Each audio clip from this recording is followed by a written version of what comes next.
আমাৰ বিষয়টো হৈছে আত্মনিৰ্ভৰশীল ভাৰত শিশু আৰু মহিলাৰ উন্নয়ন সামাজিক উন্নয়নৰ স্তম্ভ।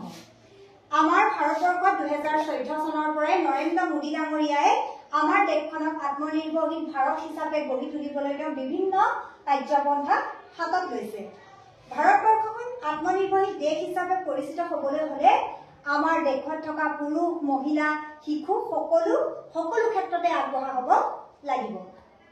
আমাৰ দেশখন আত্মনিৰ্ভৰশীল প্ৰতিষ্ঠা কৰিবলৈ হ'লে আমাৰ সমাজৰ আমাৰ দেশত যিবোৰ সমস্যা আমি দেখা পাই আছো এই সমস্যাসমূহ আমি আঁতৰ কৰিব পাৰিব লাগিব।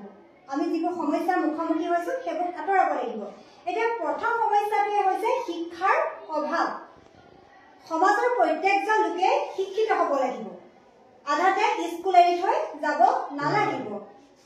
অৰ্থ আৰু দৰিদ্ৰতাৰ যি সমস্যা সেই সমস্যাই আমাৰ দেশখনক কি কৰিছে আত্মনিৰ্ভৰশীল ভাৰত হোৱাৰ পৰা আঁতৰাই আনিছে, পিছ পৰি আহিছে আমাৰ দেশখন। আমাৰ দেশৰ পুৰুষৰ সমানে মহিলাসকল আগবাঢ়ি যাব পৰা নাই, অৰ্থাৎ আমাৰ সমাজত এটা ডাঙৰ সমস্যা আছে, লিংগ বৈষম্য দেখিবলৈ পোৱা গৈছে। আৰু এটা হৈছে গম পাইছে শিশু শ্ৰমিক নিয়োগ কৰিছে, তাৰ কাৰণে আমাৰ দেশখন আগবাঢ়ি যাব পৰা নাই। এতিয়া আমাৰ এই দেশৰ পৰা এইবিলাক সমস্যা আঁতৰাব লাগিব, যেতিয়াহে আমাৰ দেশখনে আত্মনিৰ্ভৰশীল ভাৰত হিচাপে প্ৰতিষ্ঠা লাভ কৰিবলৈ সক্ষম হ'ব। এতিয়া পুৰুষ মহিলা সকলোৱে কি হ'ব লাগিব শিক্ষিত হ'ব লাগিব। যাৰ বাবে চৰকাৰে কি কৰিছে নৱভাৰত সাক্ষৰতা অভিযান আঁচনিৰ অধীনত ঘৰে ঘৰে গৈ যিসকল লোক শিক্ষিত নহয় তেওঁলোকক পঢ়াৰ ব্যৱস্থা কৰিছে। এতিয়া আমাৰ বিদ্যালয়ত এই অনুষ্ঠানটো কৰা হৈছিলে, তোমালোকৰ ঘৰৰ অভিভাৱকসকল দুই এক আহিছিলে, ওচৰ চুবুৰীয়া আহিছিলে নে? এতিয়া তেওঁলোকে তাৰ পৰা যথেষ্ট ফলপ্ৰসূ হৈছে। যদি এই প্ৰচেষ্টা সফল হ'বগে পাৰে কিন্তু তেতিয়াহ'লে আমি আমাৰ দেশখন আত্মনিৰ্ভৰশীল ভাৰত হিচাপে প্ৰতিষ্ঠা কৰিবলৈ আমি সক্ষম হ'ম। আৰু লগতে আমি কি কৰিব লাগিব শিশু শ্ৰমিকসকলক আমি নিয়োগ কৰাৰ পৰা আমি বন্ধ কৰিব লাগিব, তেওঁলোকক আমি বিদ্যালয়লৈ অনাৰ ব্যৱস্থা কৰিবই লাগিব। আৰু আমাৰ অৰ্থ আৰু যি দৰিদ্ৰতা দূৰীকৰণৰ কাৰণে চৰকাৰে বিভিন্ন কাৰ্যপন্থা হাতত লৈছে।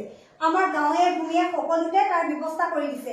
আমি এই কাৰ্যও কৰিব লাগিব। তোমালোকৰ গাঁৱত কি আছে আত্মসহায়ক গোট আছে, বেংকে লোন দিছে, তাৰ ফলত তেওঁলোকে কি কৰিছে ফাৰ্ম খুলিছে, খেতি বাতি কৰিছে, সেইদৰে আৰ্থিক দিশত তেওঁলোকে সবল হ'ব পাৰিছে।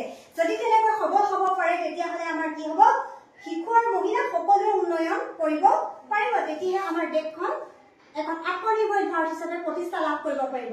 এতিয়া সামৰি তোমালোকে এটা কথা কোৱাচোন, আমাৰ দেশখন আত্মনিৰ্ভৰশীল ভাৰত হিচাপে গঢ়ি তুলিবলৈ হ'লে আমি প্ৰথমে কি কৰিব লাগিব শিশুসকলক শ্ৰমিক কাম কৰা বন্ধ কৰিব লাগিব। শিশু শ্ৰমিক বন্ধ কৰিব লাগিব। আৰু এটা কোৱা সকলো শিক্ষা গ্ৰহণ কৰিব লাগিব।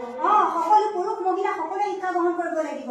অৰ্থাৎ আমি নৱভাৰত যি সাক্ষৰতা অভিযান তাক আমি সফল কৰিব পাৰিব লাগিব। তেওঁলোক যিসকলে শিক্ষা লোৱা নাই তেওঁলোকে শিক্ষালৈ আমাৰ দেশখন আগবাঢ়ি যোৱাত সহায় কৰিব। আৰু তেতিয়া আমি আমাৰ দেশখনক আত্মনিৰ্ভৰশীল ভাৰত হিচাপে গঢ়ি তুলিবলৈ সক্ষম হ'ম।